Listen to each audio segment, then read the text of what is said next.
Elon Musk said, take the red pill.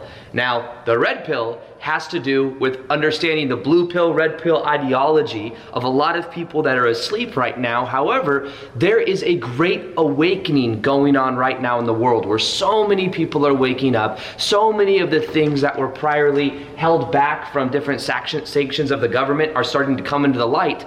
And in this video, I'm going to show you exactly what to know about the Great Awakening and the little bit of the darker side about it. Welcome back to another video. My name's Aaron and I help people expand their consciousness. Now on this video, I'm gonna be sharing with you more of understanding this whole red pill, blue pill ideology, of understanding as well the Great Awakening, which is something that is happening right now on the planet. You may have noticed that while a lot of people have been in quarantine, people have been asking questions, people have been going a little bit more down rabbit holes than they would have ever gone down, and it's because now there's time to do so, but also they're beginning to question a lot of things going on right now, questioning what they're hearing from the government, all the stuff that's coming out from the media. People are looking at it going, yeah, I don't know if this resonates as much as it used to. I think there's maybe something a little bit else going on than actually what's being projected. A lot of this fear seems to be a little bit fabricated. It's what a lot of people are beginning to realize, and it's having people question things and then wake up to more of who they are. And the Great Awakening is something that's been talked about for literally thousands of years in certain religious texts that you might look in. There's a book called the Law of One series. It's called The Harvest. It's where more and more people are waking up to the lies, to the things that have been going on behind the scenes, of understanding that we've been given away our power, and many of us don't even know it. We believe what we believe because of what we've been told growing up, and because of the system, and because of the Disney movies and all the movies in Hollywood that's been run also by this kind of, this has been influenced by this so that we think a certain way. If the content we consume is consistent across the board and many of us watch the same content and then the news is projecting things at us, we start to believe certain things about reality. And remember this, I've said this in many other videos, but that scale of consciousness that I always share. Daniel, share the scale of consciousness. Daniel's the editor. The scale of consciousness, you'll see shame, fear, anger, guilt. Then you'll see reasoning, love, joy, peace, enlightenment. What has been understood for a long time is that if people are kept in fear and anger, they're much more easily able to be controlled. And they're much more likely to look to authority for certainty. So that's something that's been known for a long time.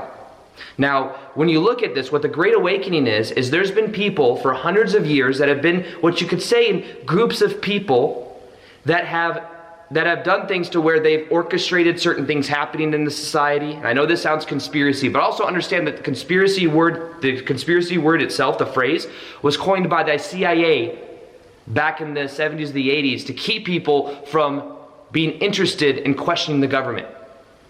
But understand that there is other agendas going on, and those agendas are to keep people in a certain level of consciousness and a certain way of thinking so that they don't remember who they are. Now, what's happening is the light and the energy on the planet is beginning to raise so much that no longer can the thing be pulled over our eyes. No longer can we be kept in the dark and just agreeing to a lot of these things that we've been doing. And this last couple of months has caused a lot of people to go within, so it's a very positive thing in many ways. Now, I'm going to share with you some of the darker sides of this, my perspective of it. And like I say with all of this stuff though, do your own research, because some of this will sound a little bit out there, but do your own research on this. You know, I've been studying some of this since 2012, so I've seen a lot of stuff that does resonate, a lot of stuff that doesn't resonate, that does and doesn't resonate, and I kind of had to go with my own intuition on some of it, but also to see certain consistencies and patterns, and also just things in my own life that I was able to become aware of. So I'll share with you that. But the key is the vibration is raising so much on the planet. So many people are becoming aware of who they are. So many people are teaming up to do like guided meditations, live meditations to raise the consciousness of the planet using the meditation effect, that it is completely transforming that of the planet, the collective consciousness, because we're all connected. And what these people have known that have been trying to do things behind the scenes is they've known that if we can keep people in fear and anger, then we can keep them from knowing their true power. But as we become aware, we're coming together, we're connecting ourselves together, we're doing these group meditations, and it's completely transforming the planet. And what we have the ability to accomplish in the next 5, 10, 15 years on the planet is going to be profound. So much change can happen. We can literally have more intuitive abilities come on board. Not like X-Men, I don't know, maybe like Harry Potter or something, but in actuality more so like more of intuitive connection with each other. Also understanding that we are spiritual beings having temporary human experiences. Technology that has been suppressed for hundreds of years come out. And literally we have the ability to create so much more of a harmonious existence on the planet. But there's people that know this, so what they do is they orchestrate certain events that keep people in fear. And they work in this certain mentality where if they want, let's say, a mass amount of people to be open to something, then they say, if we were to have something happen that then would put people in a certain state, then they'd be more open to certain things. That, for an example, that might be vaccinations. You have vaccinations on the list. So the idea is, if we wanted people to freely give up their rights, what is one thing we could do? Well, we could have this level of fear that's put out into the world, and then people afraid of all of this stuff, and then they would be begging for it because they'd be like, oh, this, and then they would shame other people for not doing it, and we create this big divide. It's one way. It's like, oh, if we wanted people to, do your own research with this and see what resonates. But if we wanted people back in the day to pay taxes, to pay maybe 30-40% of everything they make to the government, what we could do is we could have some type of horrible thing happen in the world and then tell everyone, oh, if you want to be safe, then people will agree to pay that if it means that we're going to be safe. So, oh, let's have these two people fight, which has been many levels of proof with that people are like, oh, there's nothing really going on, but there's things that have been very exaggerated. And then it's like, okay, there's this war going on. Well, now, if you want to be safe, put more money into it. And then people just agree to taxes. And now we're all primed and conditioned to say, oh, it's just normal to pay 30, 40, 50% tax. It's for the roads. Don't we want the roads to be better? And then that's the thing. Because that it probably sounds like, no, of course, man, it's for the government, this and that. There's different things going on. There are also thousands of underground bases all around the world where there's private corporations that do different types of testing. I know this because I also, not just because I've read it and there's many, many, many whistleblowers that have said it, that there's these underground bases where they do things like that, even like the Bob Lazar thing that was on Joe Rogan. But I also know someone personally in my own life that I've known for most of my life that has worked at somewhere like this and told me some pretty unique things now that they're older. So understand, this isn't just me hearing things. I was like, oh, well, this is someone I trust, this is someone I've known, and this is interesting. So there's government, there's literally underground facilities where they do different types of testing, and they do different types of things, and they do things with also ETs, extraterrestrials. There's many, many different, thousands of different types of extraterrestrials. And the government, and it's not even just the government, it's behind the government. I've known about it for a long time, but we've been kept from knowing it. And what's happening with this Great Awakening is people become more and more aware of it. And it just sounds ridiculous too. It's like, oh, there's nothing else going on in the world. We're the only special snowflake in infinity. Do you know how big infinity is? Infinity just keeps going and keeps going and keeps going. And then we're going to say, well, maybe there are, maybe they found different bacteria on different planets and stuff like that. But I'm sure it's just bacteria all over the infinity. No, there are many, many, many, many different types of extraterrestrials. And what we're coming to do is understand, and most of them that are paying attention to here, maybe a lot of them are actually benevolent. They're higher consciousness than us. The third density level of consciousness isn't the highest level. Like there's way, way, way more above that. So we forget who we are when we come here. That's what makes living on Earth so difficult. We forget who we are so that we can remember who we are. And what happens is we are now remembering who we are, remembering that we're all connected, remembering that we're eternal spiritual beings having temporary human experiences. But there's, like I said, the certain people that maybe don't want people to know that. Because if we don't know that, then we're more likely to give up our freedom, more likely to be in fear, there's more control. So the darker side of this too is I'm going to share some of these things that may be true, may not be true. You have to go within yourself to find out, but things that I've come across. But also, I'm going to share with you something that Bashar, many of you know Bashar or may have heard of Bashar. Victor and I are big fans of Bashar. We've been listening to his content since like 2011 or 2012 for me. We had a personal reading with him recently, and he told us some interesting things about the Great Awakening. and what you need to know about it, and kind of not to get sucked down the rabbit hole. Because when I share some of this stuff, like you can go on YouTube, you could watch the Out of the Shadows thing, you could watch the Fall Cabal thing or whatever, but some of it will bring you down more of a negative like rabbit hole, where you will begin to feel heavy. Literally, I had to watch those things in very, very small doses because it would really affect my energy, and it would really affect how I felt. So the key to this is knowing as well that sometimes the more things drop our state of being, if it's in fear or if it's dark, the more it's putting on a less optimal timeline. So be aware of how it makes you feel. Now, when I talk about this, in general, these things they can be powerful to know, but they're not absolutely necessary. The key to it is if this causes an awakening within people to realize some of this stuff, then it can be positive. But sometimes I see that people go down this route, it ends up becoming more and more negative.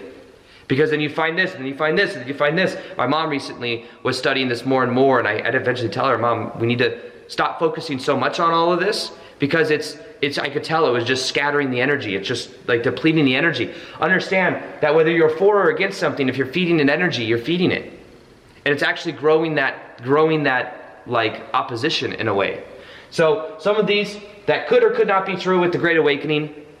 There have been darker ETs possibly that has been in contact with different governments for a long period of time. It could be way longer than we think, but there's been rumor and there's been whistleblowers that have said there's been darker extraterrestrials that also have kind of similar, I guess, narcissistic capabilities and power issues to where they also resonated with certain people like the Nazis and stuff like that. And I know it sounds out there, but there's been people on Joe Rogan that have talked about this, that have been talked about how kind of like the connection that there was there, and the kind of technology that was kind of behind the scenes as well. There's been extraordinarily advanced technology that certain governments have had, and it has to do with them having a connection to these darker extraterrestrials. And what is happening though is more and more people are becoming aware of these things, and more people are starting to see as well that we, as a species, as all of us here, here's the interesting thing. We all have connections at higher levels of consciousness that we're not aware of here because we've completely forgotten who we are here. It's almost like we're in a deep hypnosis until we wake up. That's what the Great Awakening is about. But we have connections because our soul is so vast. We've incarnated here, we've forgotten who we are so that we can then remember, but we have connections at higher levels of consciousness. And when you go to bed every night, you're awake to those higher levels. Now what you do is when you wake up in the morning, you get symbolic dreams of things that maybe don't make much sense, but many times those symbolic dreams are actually connected to what you may have been doing in higher states of consciousness that your brain can't understand in this 3D physical avatar that you are. The mind doesn't have reference material to understand it. So we get these symbols. But at nighttime, you're actually awake in higher states of consciousness. Now, you also have connections to different star systems because your being is so vast. You have not only incarnated on Earth. Now, I know this sounds very esoteric, but many different spiritual text points to this. And it's something that the more you really go inwards is something the more that you'll start to find out about yourself. You'll start to see what resonates, start doing the inner work. But in general, we have connections to extraterrestrials, all of us. We just don't even remember it. But many of them are benevolent. They are loving because they are of higher dimension. They're higher dimensional, which means they know that we're all connected. They would not do anything to harm us. But there's been some that may have been darker, that have had connections with some of our different governments that have similar agendas, that may want to trade things or kind of tit for tat type thing. And something that could be there. Now, another thing could say vaccinations, of course, vaccines.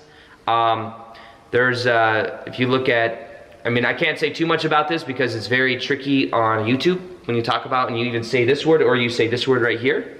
You can see what it is. So just know that maybe there's some other intention there that puts people in a certain state. Maybe it affects the DNA. I don't even actually know exactly. I just get the intuitive feeling that it is not good, whatever it is. That's just my feeling about it. And my feeling is that problem solution type thing I was talking about earlier, where it's like, oh, everyone's now in fear and in this thing, and then now they're open to giving up rights and to doing all this stuff.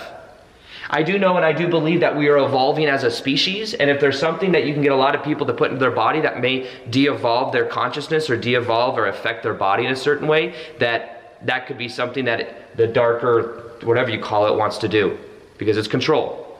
Now the Cabal, there's been a lot of rumor that the darker side of this is that the Cabal does things behind the scenes that kind of affects the collective consciousness. Very, very dark things as well. Whether you're talking about the whole Epstein thing, or the Weinstein thing, or whatever it's called. If you look into that, it's just very dark. It's very dark stuff. And there's even certain elite celebrities that have been involved with it as well, that have been proven to go to that whole Epstein Island thing. So it's very mind-blowing and to see some of how this is happening. But like I said, I believe that this stuff will come into the light in the future. And I believe that it will happen less and less. You know, the whole like kids underground thing, you know, it's kind of like the movie Monsters, Inc. Here's the thing with some of this dark cabal is they as part of from what I understand, as part of free will in our society, they have to actually let us know to our face or in front of us what's kind of going on. And the Monsters, Inc. is kind of a good scenario of that, where you see these monsters scaring these little kids, getting energy from them, and then using that and harnessing that in the movie Monsters, Inc. Well, in a symbolic way, behind the scenes, when you look at some of the darker factions, some of the darker kind of cult thing that they have with the Cabal, they do some very dark things like that. But there's more and more people being, I think, freed, and it's a time where this isn't going to be allowed to happen. If you look to, I was at a buddy's house recently in San Diego and talking to some EMF lady, some people that does like EMF and reorganizes the house to like accommodate that, to make the EMFs better. And she said she has a friend that was in Idaho where there was apparently an earthquake, and I have somebody that works on my team that lives in Idaho that told me, oh, there was an earthquake. And what she said was that there was a nurse there that they just rescued 1,200 kids from underground that went through some intense trauma, that they are recuperating and helping in hospitals. So for me, even though I know that I've heard that a lot of this stuff is like being stopped in many ways, that was actually someone I met that I didn't talk, that just said, oh, I know a nurse that said this. And I was like, wow, now there's actual reference in my life of where it's not just like I read it in a newspaper. It's like, oh, well, maybe there is something actually really happening here that's in a positive way. So kids taken from, and they say, the rumor is that some of these earthquakes, maybe actual earthquakes, but some of these earthquakes may be actually also blowing stuff up to get to different underground facilities to get and to rescue certain kids. But very pure energy, and that's why sometimes their energy is used in that way, like in Monsters, Inc. So this stuff's darker, I understand that. I'm not saying any of this for you to be in fear. I'm saying this so that what we can do is realize that there's just more stuff going on, and what we could do is put our energy where we want it. Understand that we say no to something like that. Don't feed it with fear, but then say, okay, we want to feed the loving timelines. We want to feed the timelines of what we prefer to experience. So there could have been an intention for over 50 million people to be affected by what's been happening in the world, but it may have been that it didn't affect as many people. Could be. That's one theory on it. I don't know if it's true. But like I said, do your own research, see what resonates with you. Now, as far as timelines go, this is what Bashar said. As far as timelines go, there are an infinite number of timelines that exist. Now, when we're studying the darker side of the Great Awakening and we're getting fear about it, we're actually shifting to a less optimal timeline. Now, what he said is that depending on our individual vibration, which timeline we experience collectively will depend on our vibration. And Victor asked this question when we were asking Bashar, and he said, we're like, man, our lives are actually getting better, even though there's a lot of fear going on in the world and stuff. And he said that that's how it's going to work. Depending on your vibration, if you raise your vibration, that's going to determine which parallel reality you shift to, which collective reality you shift to. And that's why studying a lot of this stuff puts you on more of a negative timeline, because then there's more fear. You then are primed to see more things on Twitter and more things that kind of affect that. So it's really about being aware. Now, if you remember at the beginning, I talked about the red pill and the blue pill. The blue pill is like the Matrix. Everything you've told has been fabricated. Everything you've been told is to keep the system alive. And when people are socially conditioned, they will even argue and fight anybody that starts bringing out material and information that is against what they were told and they believed growing up. That is the blue pill. The red pill is when you start to realize and you start to wake up to understanding reality is what you make it. That maybe there's been the wool over people's eyes and people have been held back from understanding certain things, and then you start to see things for the way they are. And then you start to create reality from a completely new paradigm. You start to take your power back. You start to question what you believe to be true. You start to unlearn that which you priorly learned. What you priorly learned is how to conform. How to go to your 9-to-5 job that you may not like. How to listen. And how to just do what you're told. Whereas the red pill is much more about waking up. And that's what's happening right now on the planet. Now, raising your vibration is what's going to shift you to that reality that you want. I have a Raise Your Vibration Challenge that is going to be starting soon. Go and click the link below to check that out. It's 21 days to raise your vibration to a completely new level. Every single day I show you different hacks, different tricks I use, and how to evolve your consciousness as well. So if you want to check that out, click the link below, Raise Your Vibration. Let's join this. We're going to all do this together so that we can all collectively shift to the time when we want. But other than that, if you haven't already, subscribe to the channel as well. I got more videos coming out on some of this esoteric stuff like that. And what do you think about the dark side of the Great Awakening? Do some of these things resonate with you, or are you not focusing on some of it more because of how it's made you feel? Let me know. And other than that, as always, peace, much love, and namaste.